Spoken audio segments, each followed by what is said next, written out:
Great. Right. Okay. Should I start? Yeah, sorry, this meeting is... I'm just going to check I can share screen. So I'm just going to share screen. Okay. Have you just checking that you've got that? Yes. Yes. Good. Good. Okay. Well, my original job was history teaching, and I've taught various humanities subjects. But ever since my teacher training, I've been very interested in political literacy and schooling for democracy. How do you prepare people for democracy? And also the relationship between schools and peace. And after I stopped being a head teacher, I went back to study and did some work on schools recovering from civil war, and went and did some work in Uganda and also in Sri Lanka, investigating how schools were contributing to peace building after violent conflict. And during kind of COVID, that line of research came to an end. But I'm on a group in Oxford called the Oxford Network of Peace Studies, which is trying to raise money for a chair in peace studies in Oxford. And we put on a conference every year on various aspects of peace and peace building. And this year's conference was on the nuclear issue. And one reason or another, the steering group thought it'd be good to have some discussion or research on public understanding and public attitudes. So this is not a paper or a talk based on years and years of thorough academic research. It's a kind of initial inquiry, really, because I had my hunches, but I didn't know to what extent they would be true.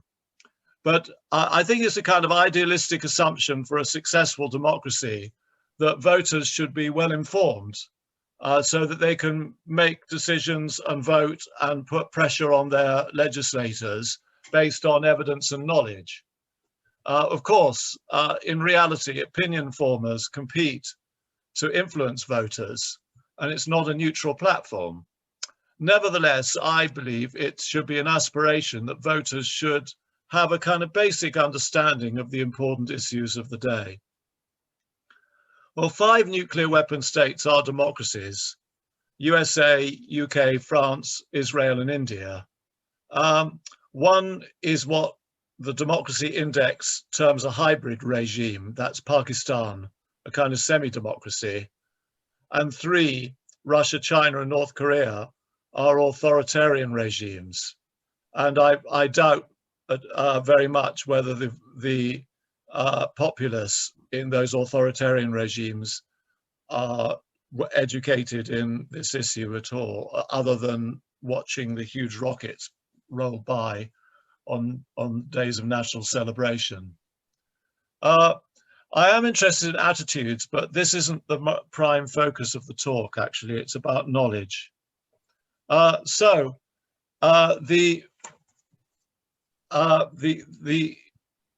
YouGov had this poll. The only thing I could find about knowledge of nuclear weapons online was a YouGov poll from January 2020, which the question was, as far as you are aware, does the UK have nuclear weapons? This poll was given to 2,676 adults. 75% said yes, 18% didn't know, and 7% said no. I thought if I wanted to test out whether people knew about nuclear weapons, what would make a simple test? And you've seen it. I mean, when I gave this talk to the conference, I hadn't actually devised the test, but I've now devised the test. So I'd be quite interested to know from you whether what kind of things that you found. You know, I would imagine that you probably knew it all. Is that right? No. No. Okay, which were the bits that you struggled with? Anybody? Let me see. Just a minute. So can you see, those of you who can see my screens, question 1 is describe in one sentence the physics of a nuclear bomb. That would be kind of something like, you know, uranium 235 is squeezed together and it produces a chain reaction, something like that. No, I didn't know that. No, okay. What year and what cities the first nuclear bombs used? I think most of you probably would have got that. Yeah, that was Hiroshima. I think we know that. Yeah, and Nagasaki. 3 elements of nuclear bomb that cause destruction and death. Was that difficult? I put heat, blast, and radiation. Was that right? Yeah, yes, heat blast and radiation, or flash blast and radiation. All right. Give the 2 measurements of nuclear bomb power and their relationship to explosive TNT. Anybody struggle with that? Yes. Yeah, we all did. Kilotons and megatons. Oh, I got that right. Oh. Who got that right? Yeah, me too. A kiloton is 1,000 kilos of TNT, and megaton is 100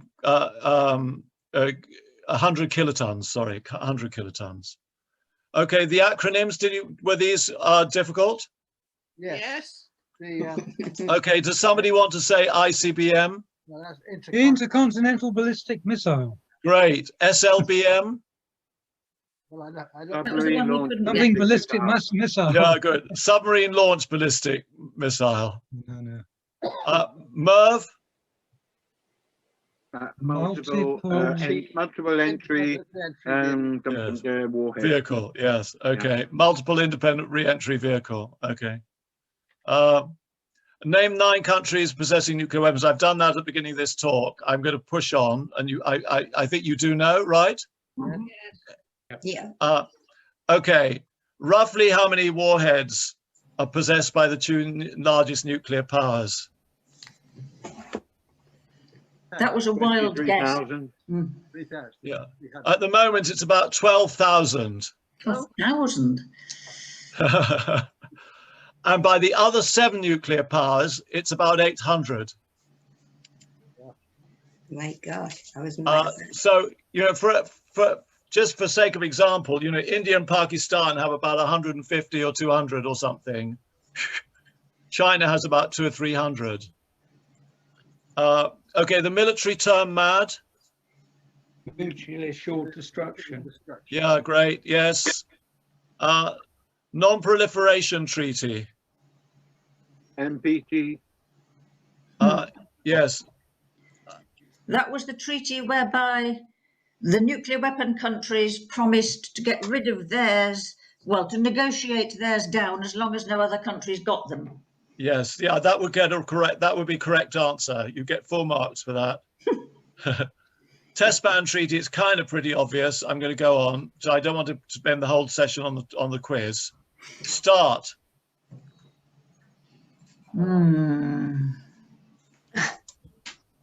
Okay. Strategic arms reduction treaty. Okay. I think the ST is for strategic and the arms reduction. So this is the treaty between Russia and America to reduce the numbers of nuclear weapons that they've got. Okay. Okay, what treaty has been brought into force by the UN? Recently, Yes. the TPNW. Yes, TPNW, Yeah. Treaty on the Prohibition of Nuclear Weapons. In what year? Well, it's only come into force this Only year. just now. January. This Yeah. year, January. We were all out on the Yeah. streets waving banners. waving banners. Yeah. And roughly how many countries have ratified it? Well, more than 50. Yeah. Okay, and the other ones I'm going to push on. So you can see this is what I thought would be a simple nuclear weapons test, if you were going to try to find out how well informed people are in the United Kingdom about nuclear weapons. I'm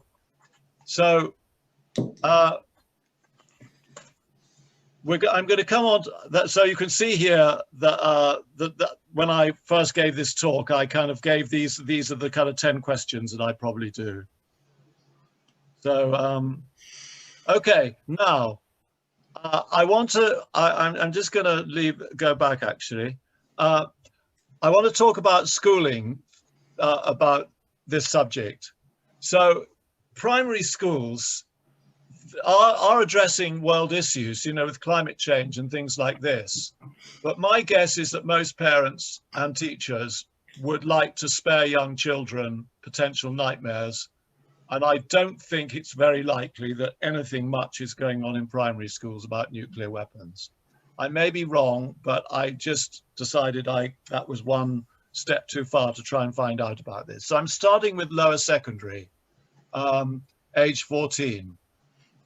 Now, well, I gave this talk to an international conference, so I had to do quite a bit about the English education system, which I don't think I have to do for you in terms of, the stages, but the treatment of this subject is most likely in the third year of secondary school in England and Wales, and probably in Scotland too.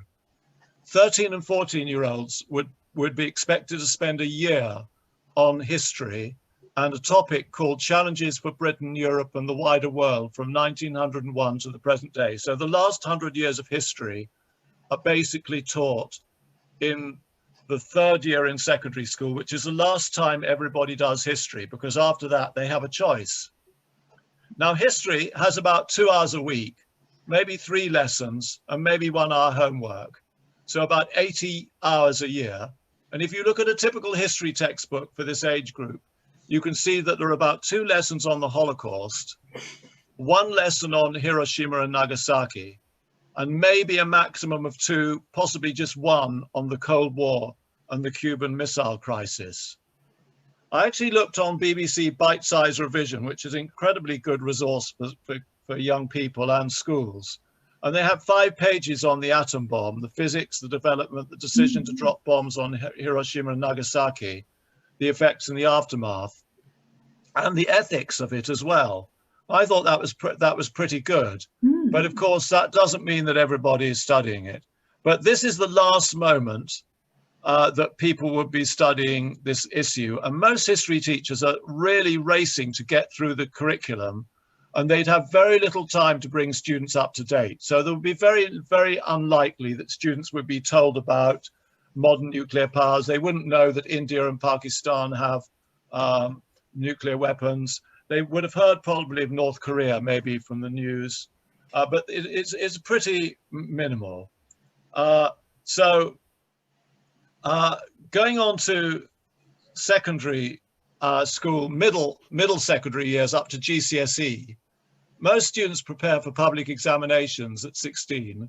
GCSE, everybody knows the name in England anyway.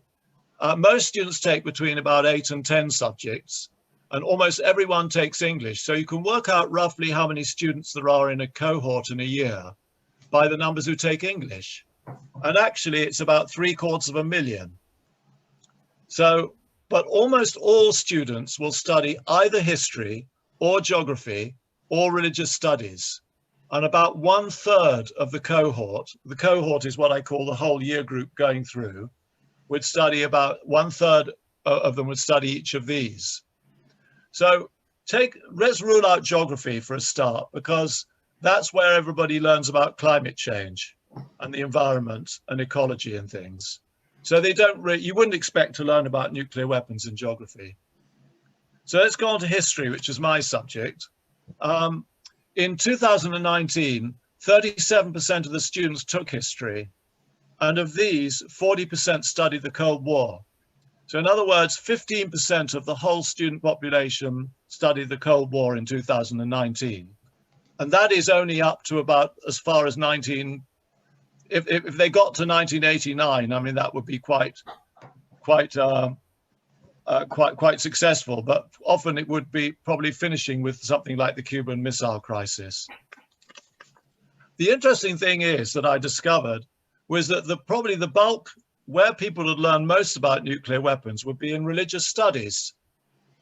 In England and Wales, a surprisingly large contingent of students take religious studies, considering that in some countries it's not even in the school curriculum at all. Americans are not allowed to study religion in schools, and nor are they in France, actually, technically. But in 2019, in England and Wales, 34% of the cohort took this subject, and they learned about 2 major world religions, at least. And there's one thematic studies in all the religious studies GCSE called Religion, Peace and Conflict. And topics include religion, politics and terrorism in the 21st century, just war, holy war, conventional warfare, drones, surgical strikes, attitudes to weapons of mass destruction, pacifism and non-violence. And the bite-sized revision for the BBC include a map of nuclear weapons countries, but they don't go into detail on the technology or whether they're launched from submarines or how much the megatons or how many people would die if you launched a nuclear weapon on a city and so on. So this chart shows that out of the full cohort in England and Wales in 2019, half the cohort wouldn't have studied nuclear weapons at all.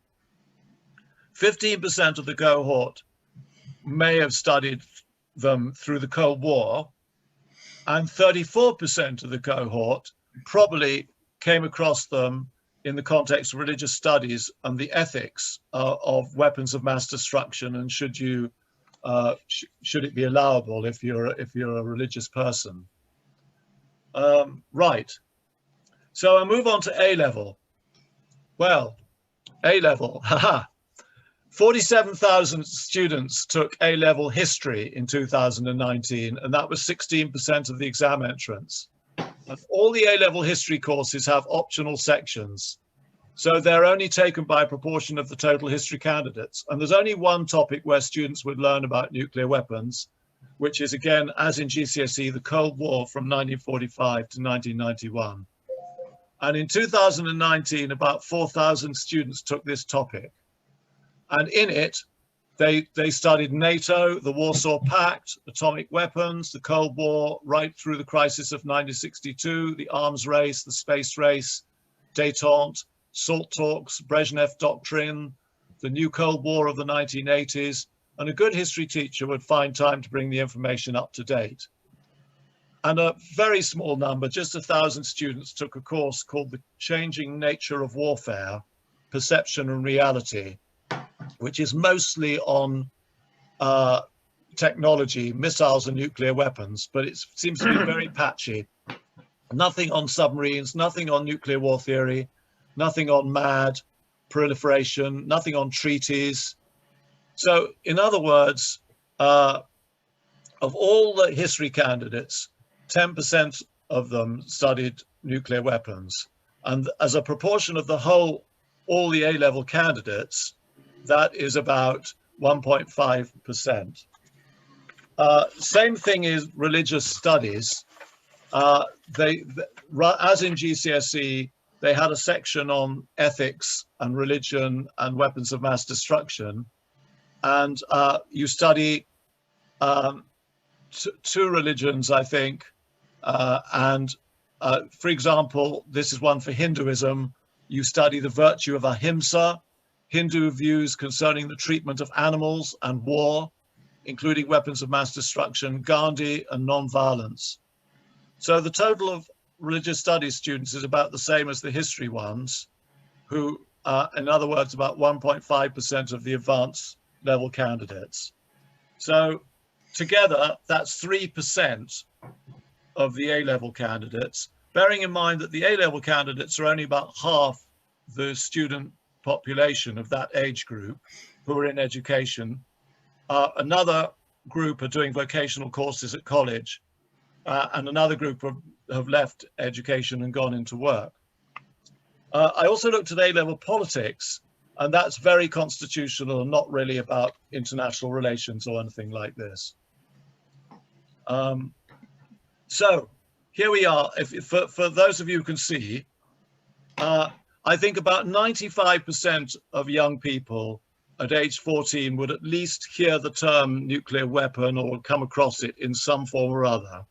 if they were in history lessons that week. If they missed a couple of lessons or were ill that week, they might miss it altogether.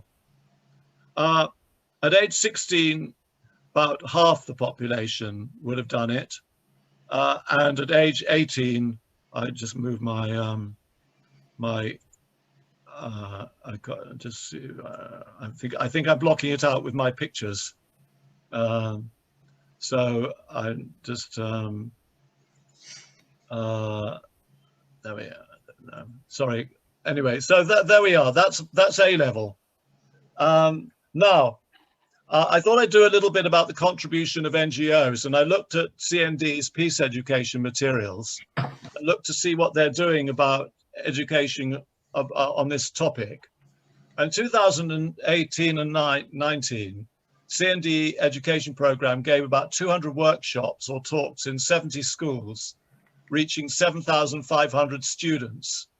The feedback was very good. Teachers like it very much. There's a very good teaching pack. If you were going to teach it and you were a teacher motivated to teach it and you had the time to teach it, you could do really good things with it. But it's of course affecting a tiny proportion of the overall student population. So 7,500 students, bearing in mind that there were 750,000. I'm getting a bit of echo. Could everybody please mute themselves and we might get rid of that? So these resources support the very small number of teachers and students who are able to study the issue in depth. And so let's just summarizing this. We've got a fairly some reference to nuclear weapons at age 14, and then really a little bit at age 16, and then after that, virtually nothing. Just as a matter of interest, I did try and find out about from family and friends about what's going on in France and Germany, India or Pakistan. But there's not very much. The only people I could find who were really having quite a thorough education in this were some relations who live in Berlin. And, you know, one's reminded of that book, Why Do the Germans Do It Better?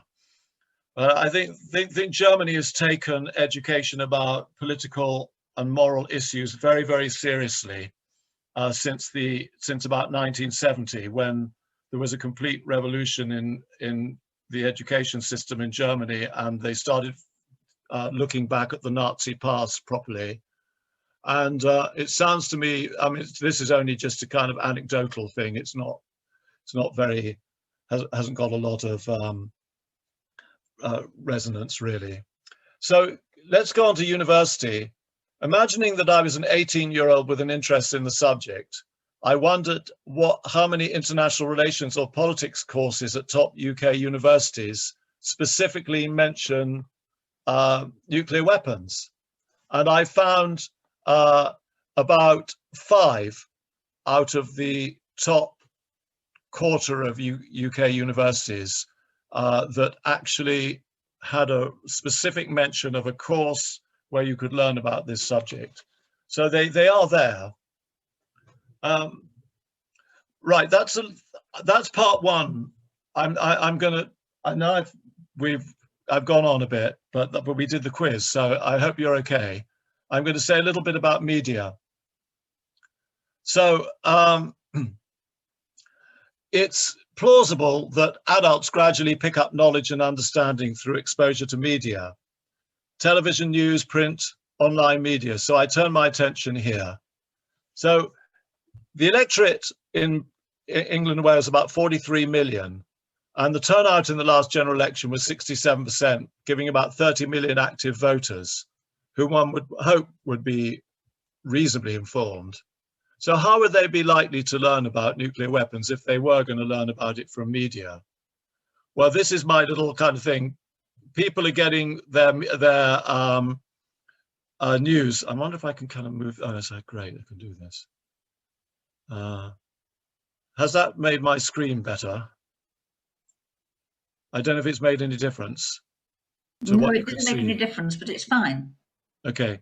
this is showing the percentage of people who get their news from different forms of media, and you can see that the vast majority of people get their news from TV, but radio, Facebook, print, and not newspaper, online also important. People use a variety of these sources, of course. They don't just use one. So this next thing shows where do people get the percentages from online news. So the largest single source for online news is the BBC, with 45% of people and about 50 million weekly readers. Then we've got the Guardian online and the Mail online and Sky News online and Sun and others. So they're gross approximations. It's very difficult for newspapers and other online people to figure out how many people are accessing and what they're reading. But what I decided to do is I'd have a look at the BBC, the Guardian and the Mail and the Sun to see what kind of things were coming up on nuclear weapons. I look back to the beginning of 2017 with Trump's inauguration, when there was a dramatic change in the global atmosphere, and we started getting this tit for tat between Trump and Kim in North Korea. And so I decided I'd count up the number of posts or articles per month, and noting anything that was really good and informative. So the BBC has about 2.5 million daily readers on its online site. And over that period of 50 months, they had 220 posts. In other words, there was something related to nuclear weapons once a week, including a very good summary, nuclear weapons, which countries have them and how many are there, which was produced for Newsbeat, which was the BBC news for younger people. And that was issued when Iran was in the news and enrichment and everything. The Mail was most interesting. I couldn't work out how often the Mail is posting, because its main online news page has a search box. And if you put nuclear weapons into their search box on their main page, you get a massive 10,000 relevant posts going back to that period of 2017. I mean, between 6 and 7 a day. Illustrations, maps, charts, diagrams, summaries, and they're sourced from the press agencies like Reuters and AP and a range of other agencies. If you had a close interest in this issue and really wanted to get into it, you could just educate yourself through the Mail's online archive, I think. I mean, the information is there. I think you'd have to take a bit of a pinch of salt over it occasionally, but it was pretty amazing. The Sun has about 1 million online readers today, so it claims. But going back to January 2017, there are about 11 posts a month, or about one every 3 days. So a regular reader would build up a fair degree of knowledge. Ofcom reported that 35% of adults and older children receive their news through Facebook. So I thought, well, let me see what Facebook has on this. I don't use Facebook. I'm very suspicious of Facebook, but I'd like to see how it works. And this was really amusing, because Facebook obviously thought I was interested in dogs, because I got a whole lot of posts from national and local newspapers about dogs, dog biting incidents, dog kidnapping incidents. Heaven knows why Facebook. Maybe sometime, ages ago when I was last on Facebook, there was some reference to it. I have no idea. But that's the trouble with Facebook. It feeds you things that it knows you're interested in, or it thinks you're interested in. So it wouldn't be a good source for someone just kind of trying to build up general knowledge of the subject. So the Guardian has 1 million daily readers about, and it had 50 pages of posts on this subject, 13 posts a month, about 1 post every 2 days. And they are very informative. So the Guardian, looking at this chart, if you can see the chart, is that the BBC has about 4 posts a month, Mail about 4 posts a month if you just take its main web page, The Sun about 11 a month, and The Guardian about 14 a month. So you would, if you were following it assiduously and keeping in touch with your news, you would build up a lot of knowledge. They had news of the North Korean missile, the Iran nuclear deal. They had Russia and NATO, especially the threat of a new arms race, Britain's nuclear policy, the Trident submarines, politics of government and Labour, the UN nuclear ban treaty, technical education pieces, opinion pieces, lots of them on the general risk of nuclear war, miscalculation, threats, terrorism, and so on. An opinion on the theory of deterrence, nuclear weapons, and things when there were anniversaries, like Hiroshima. So I then did quite a thorough study of this to see how many Guardian posts there were according to what was going on. And of course, they spiked when Trump was meeting Kim in Singapore. They spiked when Biden and Putin decided to renew START. So that it was just a matter of interest to me to see how the news items were shifting according to what was going on. So the overall conclusion, this is an exploratory study, really. It's little more than a hypothesis. My guess is that TV and radio news contribute relatively little to a general understanding of nuclear weapons compared to online and print sources. I think print news, there is a fair bit of stuff about this, but it tends to be rather exaggerated. I mean, I looked at the Mirror, and its treatment of North Korea is full of kind of guesses and scandals and things like this. It's not really aimed at informing people.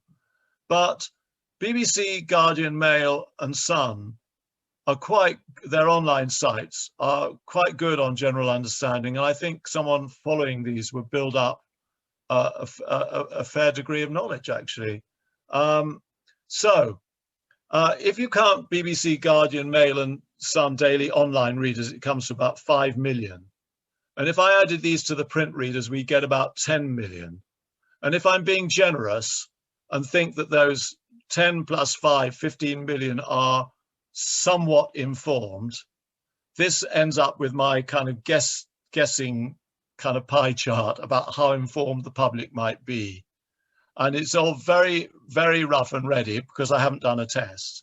But I think about 25% of the population are probably reasonably well informed.